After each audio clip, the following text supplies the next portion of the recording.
Okay. Hi, Mary. Hi. How Can you are hear me?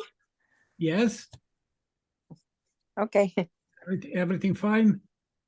Yeah, I'm very busy, but I just wanted to join just a few minutes, and then I'll watch it later because I've got some card problems. Sorry, that I have to solve. Someone is coming in a bit, so. Okay, okay. But yeah, I've been very busy with all kind of art things. One of my works is now exhibited next to works that were in the Rijksmuseum in Amsterdam. So yeah, a lot of exhibitions. I've been very busy. Okay. So Okay. Good. hi Werner. Yeah, I would have loved to go to Bremen, but I don't have time. Otherwise, I would have been in Bremen. I tried to go to Bremen too, but at the end I couldn't. No, same for me. I would have loved. Yeah. Not last that I already have spent enough money for this year, so I will try to be a little bit more Yeah. comfortable. Mhm. Okay, prudent. Bene. Okay, let's go. I think Werner has something to say and to how to go ahead with our open action items. And yeah, let me open the page of the action items so we can work on that.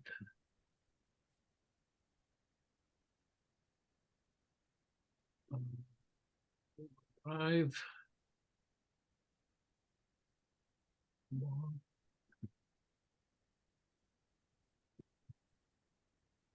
Action items. Okay. Okay. I will. Werner, do you want to share your screen, or should I say, should I share? I propose that I will share my screen and I'll show you my considerations. Okay. If it's okay. Yes. Okay. So just a moment.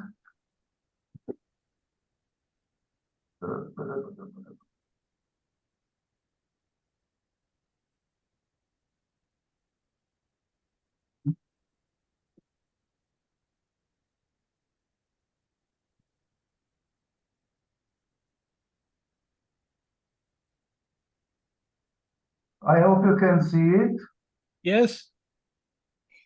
You can see it, yes, okay. So I have made some considerations about the next weeks and the next month about two committees. We have already two committees involved, the Space Transportation, Mining and Industry Committee and the Orbital Debris and NEOS Committee. Yes. And I would propose to combine some of the open action items, 422, 423, 424, 456. These are to invite speakers, other speakers and scientists. Maybe they would hold lectures, then to prepare webinar, and to prepare a small virtual conference, and to draft the basic stakeholders and users requirement document for an industrial plant in L1. So my idea is to combine the webinar and the virtual conference. If the webinar would last about 45 minutes, and then afterwards we would make the virtual conference of also approximately 45 minutes. So we had 1.5 hours for our two so-called events. And for this webinar and for the virtual conference, we could invite speakers and scientists to this webinar. And if they are interested, after they have watched our webinar, they could be invited during next year to hold lectures of their own. This is my Yeah, I think my yeah, it's a very good idea. And yeah, we could also make it a little bit longer to make, I don't know, about 3 hours. yes, of course. To allow more speakers if they want. So I think it would be very interesting to propose. Well, first of all, a consideration. I don't know why we are speaking about L1, because in other conversation we were thinking about L4 or L5. But okay, that this is just a detail that we can discuss. Yes, this is just a concept, and I propose, for example, the 14th of February of the next year. I have watched our webinars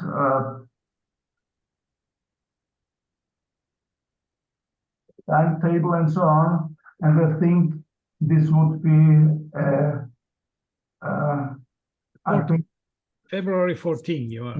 yes, this is my proposal, but we could also make it on another day. Valentine's Day. Yeah, okay. San Valentino is San Valentino in Italy.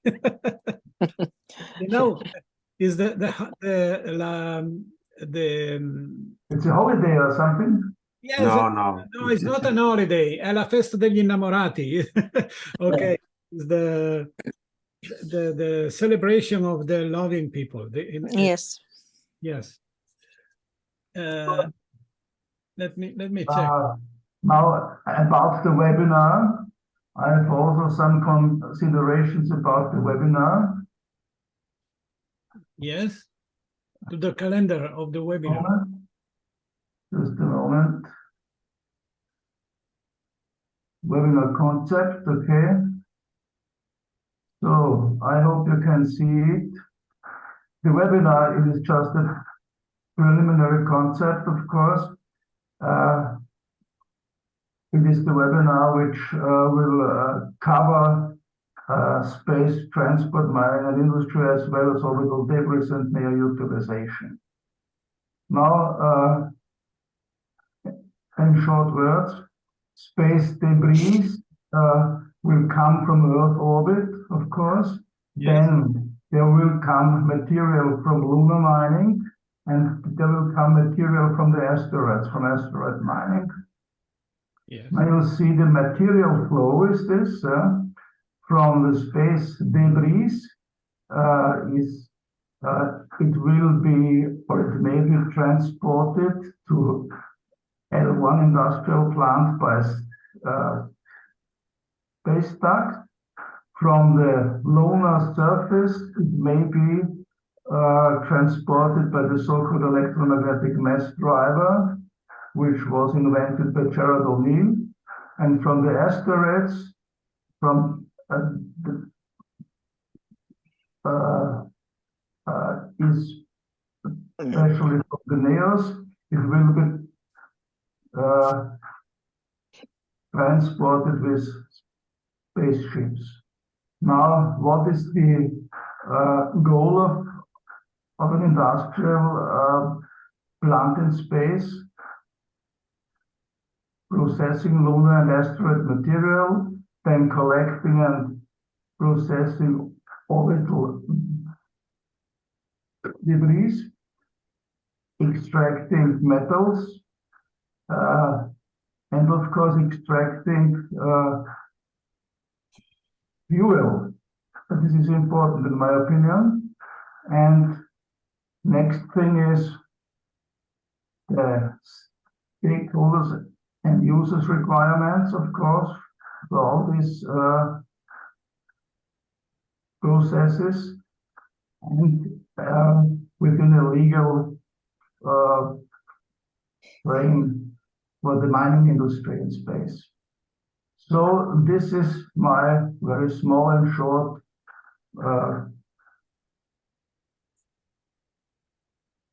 concept for the webinar. Very, Yes. very good. Oh. Maybe Jerry has something to say, maybe? Yeah, a few questions.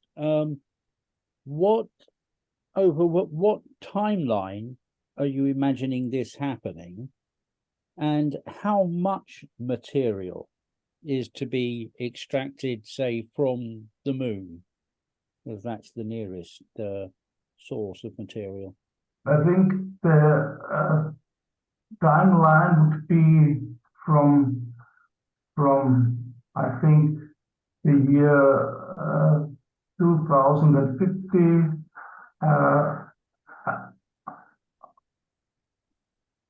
I think until maybe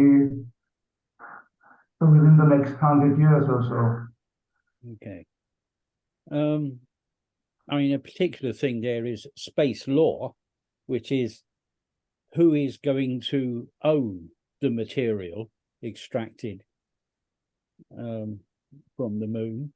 Yes. The only existing law, I would guess, would be the Outer Space Treaty, which says that no government can own the moon or any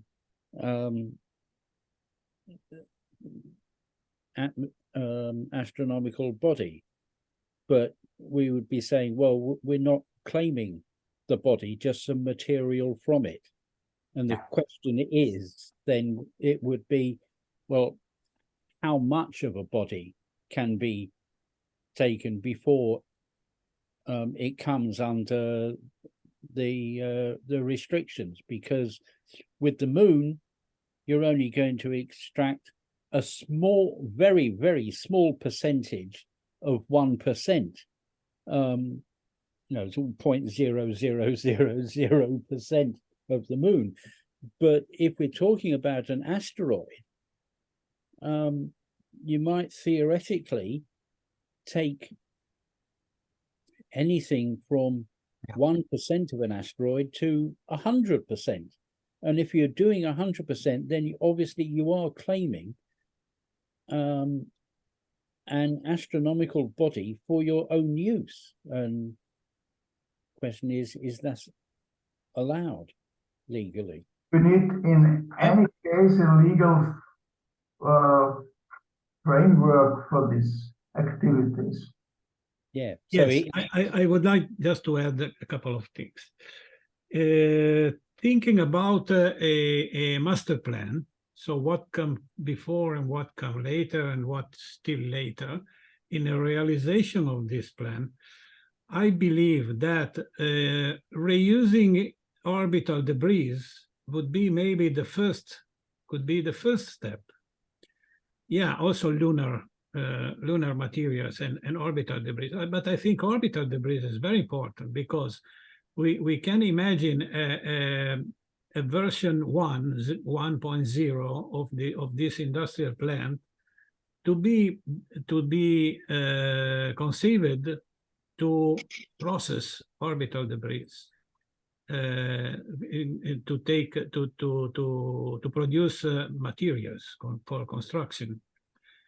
And so this could be the first startup of this kind of plant. And in the same time, taking the materials from the moon in order to support the construction and all the infrastructure construction, because also this is a problem. Which material to be used to build the plant, the material plant. Mining is the last. And the second consideration is that I think this kind of projects can be maybe conceived thinking about some framework agreements like Artemis 1. So we have maybe to discuss if Artemis 1 could be considered as a model for a framework agreement to allow this kind of big projects to start to be designed, and so in the consideration of the stakeholders and user requirements, for sure we have to target an international collaboration, because we know the Artemis agreement was made in order to go over the space treaty, the outer space treaty, without invalidating and saying, okay, we trash it and we make another thing. No, the Artemis Accord is somehow a way to work with the existing space treaty and to put and to go over, to go in ahead from that. So we have to discuss this thing also maybe with Alfred and the NSS people, because they are more acknowledged about what they call framework agreements, and I think it's a good perspective, more or less. Okay, this was my idea. Yeah, So it's I certainly think in the middle worth the discussion. I think in the middle of next year, February, would be a good time to make this webinar discussion.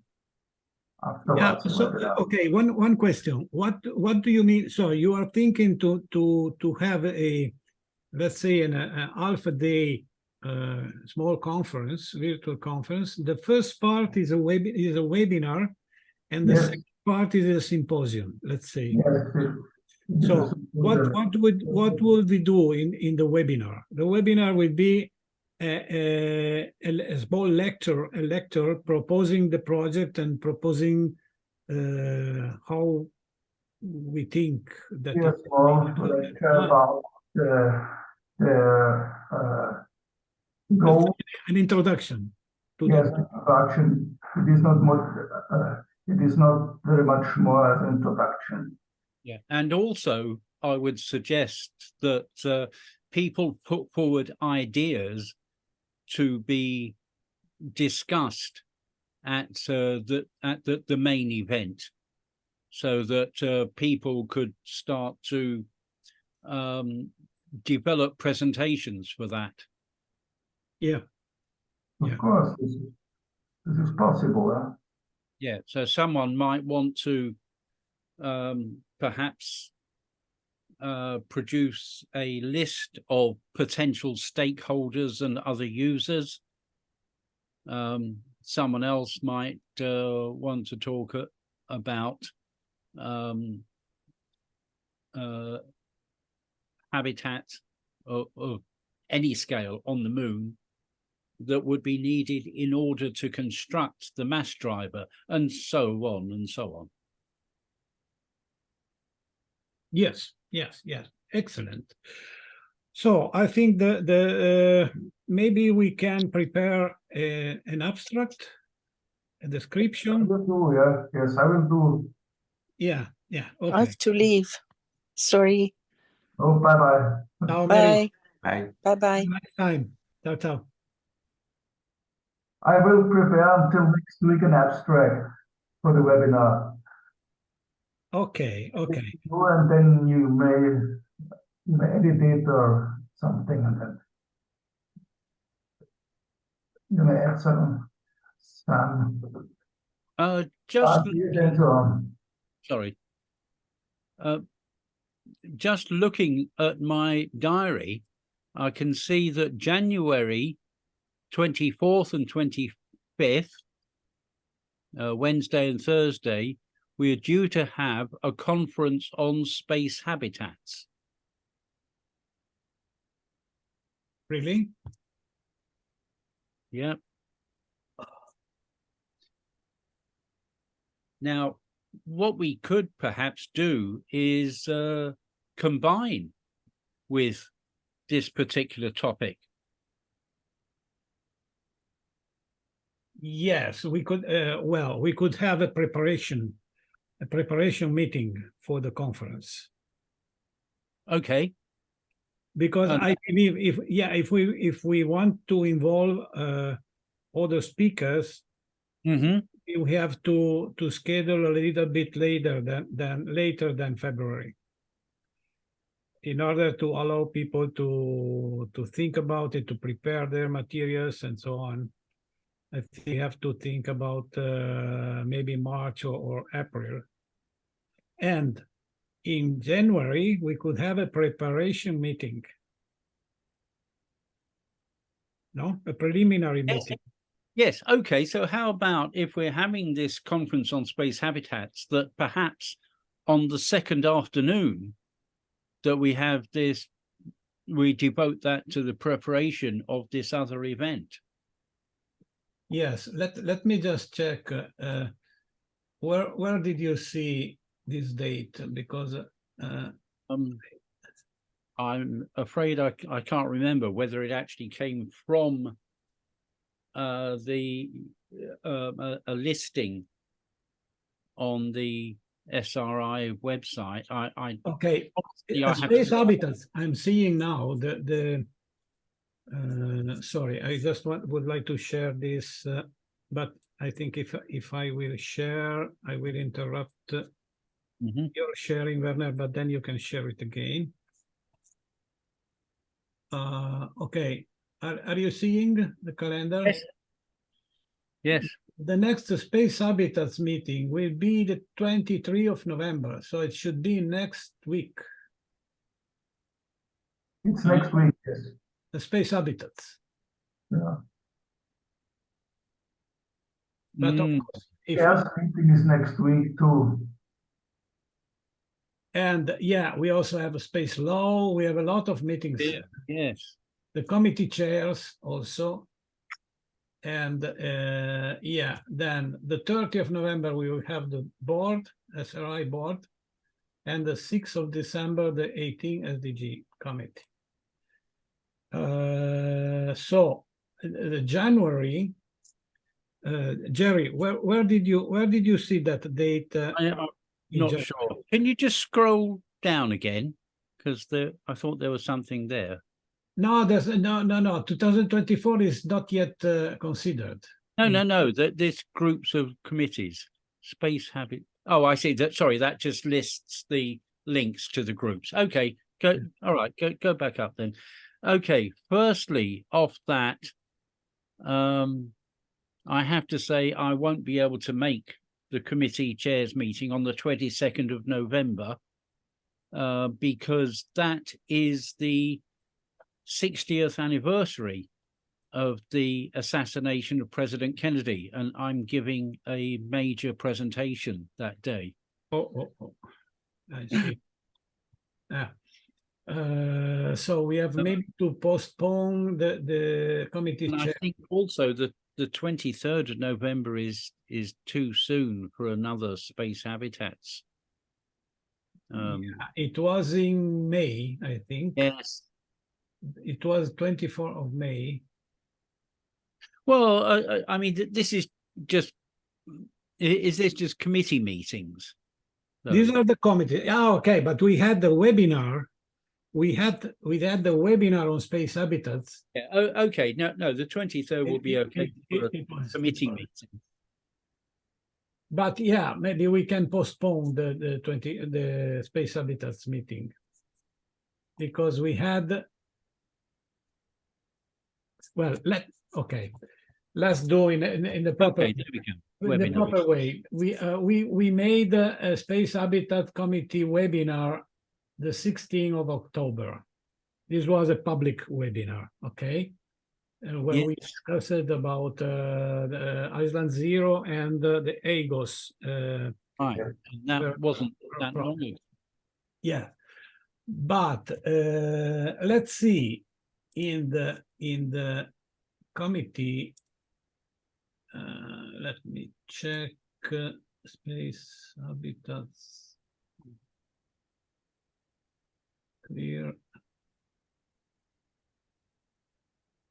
Space Habitats Committee. Okay.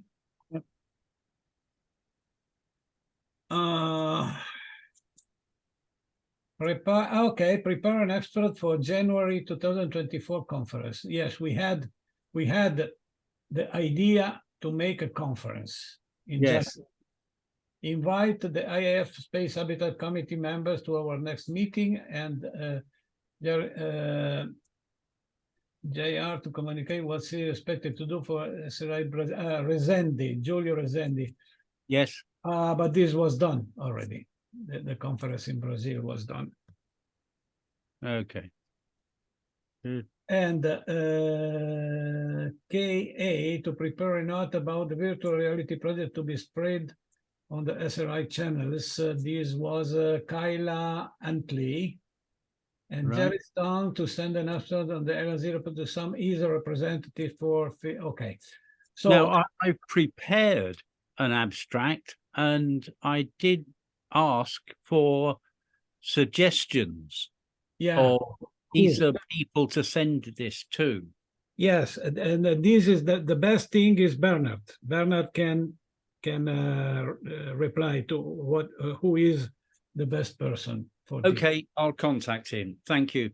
Okay, so okay, the relevant thing for our discussion now was this one, the 399 to prepare for a January 2024 conference. I think we could maybe avoid doing. We can make this conference later. Yes. Maybe next year, but in the second semester. Yeah. And well, would you agree with that? to concentrate our efforts on the industrial plant that we are discussing now. So let's say that we change this, not January, but think about September, just to say. And therefore, the deadline will go to the 31 of March, for instance.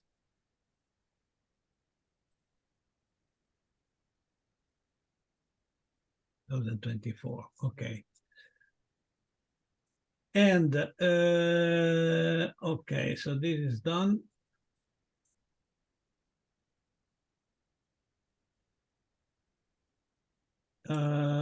This one we don't know because Kaya is not here, and we can, okay, but we can maybe send an email to Kaya, remembering her about what she wanted to do. And okay, for the ESA, we will ask to Bernard. Okay. Okay.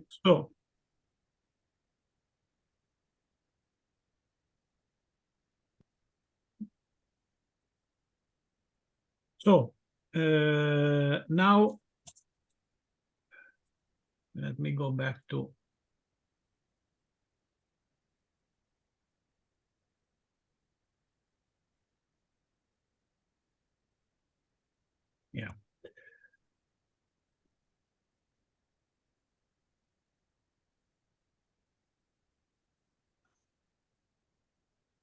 no, this is the problem. In order to add new rows, I have to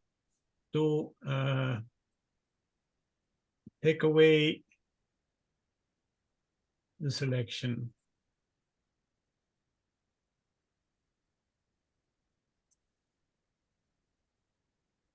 Otherwise, I don't see the next row, and this is important. So we can say action item is to prepare, Werner, sorry, and to prepare an abstract for the industrial plant virtual conference. And this is TMI,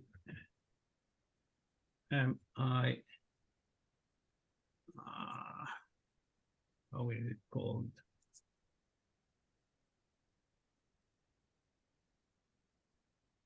ODNEOS. Industry, NEOS, and space debris, of course. It's all together. But industrialization, I'm lunar sorry. space. I'm sorry, I want to make too many things all together. It's always a problem when you try to do that. Okay. TMI on the, then I will adjust it.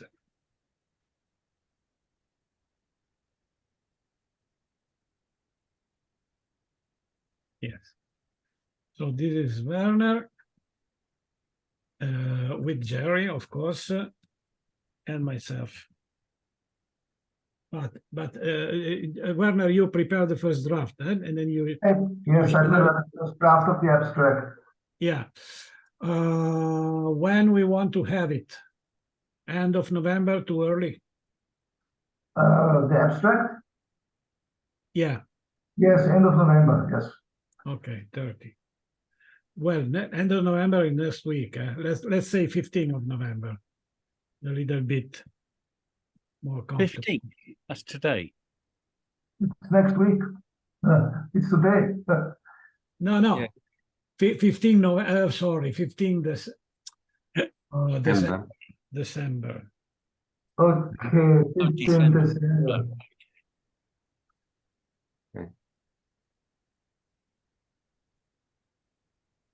Okay, so this is one. What else should we do for this conference? We can start talking about, no, when we have the abstract, we start talking with other people. Yes, abstract. Good. Well, but we can start to indicate that to contact IAF people, IAF and NSS, and IAF people to participate to the virtual conference.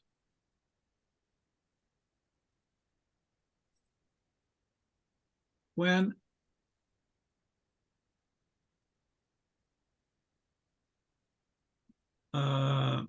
let's say 31/12/2033, when we have the abstract. Okay. And well, I think it's all what we can plan by now. Any other consideration, Alberto? No. Yeah, we have to think about the different aspects of this project. One is the material. Where should the material come from? One is the means, the transport vehicles. One is the legal aspects, frameworks, agreements, and all these kind of things. One is who are the stakeholders that can get profit from this kind of project, and who will be the users, the end users. Okay, so this is more or less to target the project, and of course there are many other things, because we have to think about which kind of environment to put inside this kind of which shape will this plant have, which environment, which life-sustaining environment, which systems, which subsystems, which control online with the continuous control, real-time control of the whole thing. So artificial intelligence on board to control the different subsystems of the plant, and the environmental subsystems and the production subsystems, and receptions, the reception of the materials, the docking bay for the vehicles, and all these kind of things. If we want to make a well, not a preliminary idea of what it could be. Yeah, we have to try to think about, and of course also solicit the participants to add what we will be forgetting, because it is normal that we will forget a lot of things that are important. Yeah, okay, good. I'm very happy with that. There is, of course, the other question of how is the infrastructure for all these activities to be built up? Yes. And I'm obviously thinking of where you actually start, which to my mind would obviously be an island zero, because you have to be able to put something up for people to live and work in whilst they are building the larger facilities. Yes. Yes, maybe there could be two different things. One will be an habitat, like Island Zero, for some, I don't know, for some hundreds workers or something like that. No, and well, in the same space, of course, this I am completely ignorant about. Yes, this is an important question. If we think about Lagrange point, no, how many infrastructures can support? How many infrastructures can stay there? Can maybe different infrastructure to be living there without crashing each other? No. Because you don't actually place the habitat precisely at the L5 point, but you actually orbit the L5 point, and along that pathway there is room for thousands of structures. Exactly. Well, of course, we wouldn't build that many. That's a good news, because this was a question that I had in my mind since many time, and I wasn't able even to propose it to someone. But yeah, I mean, you think how many satellites are in the geostationary orbit? They are spread out along that, and we have a similar that is enormous, but on a much larger scale. So there's no worry. Because Adriano, there are many orbits, of course, because you put things in orbit around as Jerry was saying.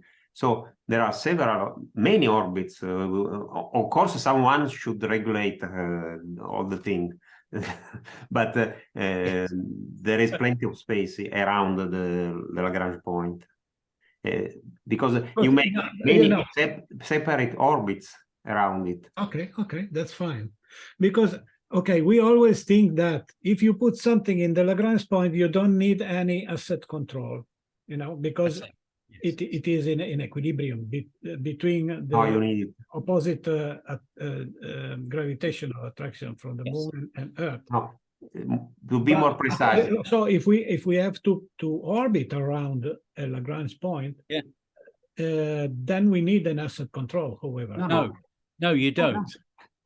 Okay. That's the whole point, that the calculations show that you do not go to the point, but you do orbit around it, and that is gravitationally balanced.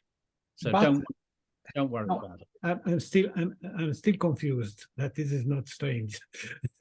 Yeah, because if we think about orbit, an orbit around a big body like Earth. No, but this is the orbit. An object around Earth continue to fall, but it can never fall because its velocity bring it over the fall point, let's say so, in a simplistic way, in a simple way. But can we orbit around nothing? Yes. because Yes. there is nothing in the middle of the L5 point. That's So right. there is not a gravitational attraction. No, no. It is purely the balance of gravity of the Earth and the Moon allows you to effectively orbit the L5 point. Even if you cannot call it orbit properly. No. Orbit. The concept of orbit is a trajectory. It's Yeah. not. You don't need anything inside the orbit. Orbit just means also mathematically. It's just a curve that you follow, a trajectory. So this trajectory, you can have a closed trajectory around the Lagrange point, and the gravitational field is the field of the Earth and the Moon, of course. Yeah. But the orbit is a closed trajectory around the Lagrange point. Yeah. But I can imagine that if you, we would need to make a picture, of course. But here is Earth, here is the Moon, okay? And my nose is the Lagrange point. Yes. So if we imagine something rotating around my nose, yeah, it goes more near to Earth in one point and more near to the Moon in the other point. Yes, so will it not be attracted from both, or I think, how can it rotate? This is my question. No. I cannot understand. You must think in terms of gravitational fields. Yes. You should draw the gravitational field that you have in that area. Gravitational field is the combination of the gravitational field of the Earth and the gravitational field of the Moon in this case. Yes. You have a configuration of gravitational field that allows, in every point, you have also a velocity, this thing has a velocity, and the force that is acting on that object that we have put in orbit depends on the gravitational field that is the composition of the gravitational field of the Earth and the Moon. Mm-hmm. If you calculate mathematically where it goes always around the Lagrange point if you have the correct velocity. Okay. I believe you, because for sure you're speaking, you're telling that because you know it, you read it somewhere or somebody told you. However, while I think I understood the concept of orbit around Earth or around the Moon or around a body, I cannot understand how we can have a circular trajectory. All right, so because the two gravitational fields yes, are attracting in different directions. No. Okay. So there's two. Okay. No, probably is not possible to understand it only by intuition. We would need mathematics and more complicated reasoning. Adriano, the main point is that an orbit does not have to be around a physical object. Okay. Okay. But the other thing, which I'm sure I understand is your concern, is that if it is orbiting a point, then at some stage it's going to be closer to the Moon than the Earth, and surely in that situation the Moon's gravity will be pulling more. Basically, I would say you just have to accept that the result of that with the object's velocity means that it will become drawn back to away from the Moon again, and therefore result in an orbit. I don't think, Alberto, that it's actually a circular orbit. I think it's kidney shaped, if I recall correctly, and it's, you know, you just have to go into the details of the. Is what they call I indicated no, of course it's not circular, of course. No. Is what they call an halo orbit.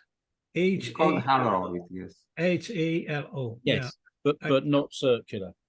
Yeah, I heard about that, but I never understood what it was. Okay. If you imagine the gravitational field like in 2 dimensions, like a a sheet of some flexible thing, some rubber. It is it's modified by distorted by the gravitation of the objects. And then you have a ball that runs here, and due to the configuration that the sheet of rubber has around that particular point, that is an equilibrium point, you can have a trajectory that goes always around this point. Okay, okay, good. It's fine that it's so. I was fearing that it was not so, but it is a very good thing that it is so. By the way, yeah, I want to tell you that yeah, I think ignorance is useful because it brings to put stupid questions and to have good explanations that maybe a lot of people don't know. Because yeah, I had a conversation with Luigina Ferretti some days ago because it came to my mind another stupid question. It came to my mind. We know that all the celestial bodies are rotating. Everything in the universe is rotating, you know. The planets, the moons, the stars, the systems, the galaxy, and everything is rotating. But I started to question to myself, why? Why everything is rotating? And I asked it to Luigina Ferretti because she is an astrophysicist. She is a researcher. She was, because now she is retired, but she was a researcher at the INAF, Istituto Nazionale di Astrofisica in Bologna. And she said, they are rotating because if you think about the beginning of the universe, when there was an explosion, a lot of particles spread around, and spreading around, they started to collide one each other. By each time a body collides with another body, it gives a rotating force, a rotating effect, okay? So that's the way that all the things that are in the universe started each one to rotate. And by rotating, they begin to agglomerate and to form stars and planets and gas, big agglomerations and all these kind of things. And that's why we now have the planets, the stars, and all of these things are rotating. And they, by rotating and by being, by having a mass, they generate gravitational fields and all of these things. So it is, I think, a simple answer, because the reality is very much more complex than so, but it is a simple answer. And I am sure that I was not aware of this, many people are not aware, because many people never, okay, nobody taught us in school these kind of things, no? Well, if you go to university and you make physics, maybe you learn these kind of things. But if you don't go to a scientific study, you will never know this kind of thing. But these are very interesting things, and it's good to know. So I asked Luigina to hold a webinar next year called "Astrophysics Explained to Dummies." That is, yes, trying to give very in a very plain and understandable way some complex concepts that concern the cosmic ecology, let me say, no, the environment where we are immersed in. Okay. Never mind. I think I will never stop to be ignorant and stupid and make the interesting questions. so everybody can learn. Okay. Good. Do we have any other thing for today?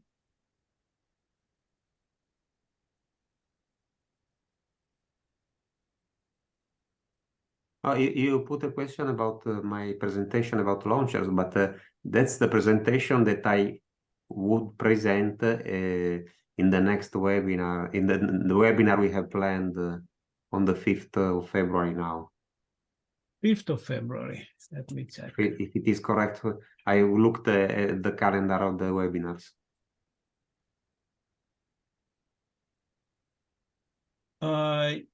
Yes, 5th of February, evolution and state of the art of launch systems. Exactly. That's what we spoke about, and I have already prepared, but I have to update because things are changing.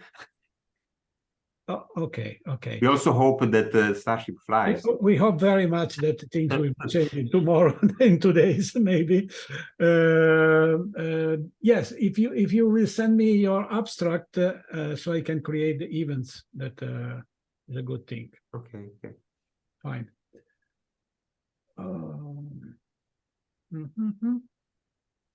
Nothing else from my side. I'm okay. So may we close? Yes. Okay. Let's close then. So thank you very much for meeting, and ad astra. Bye-bye.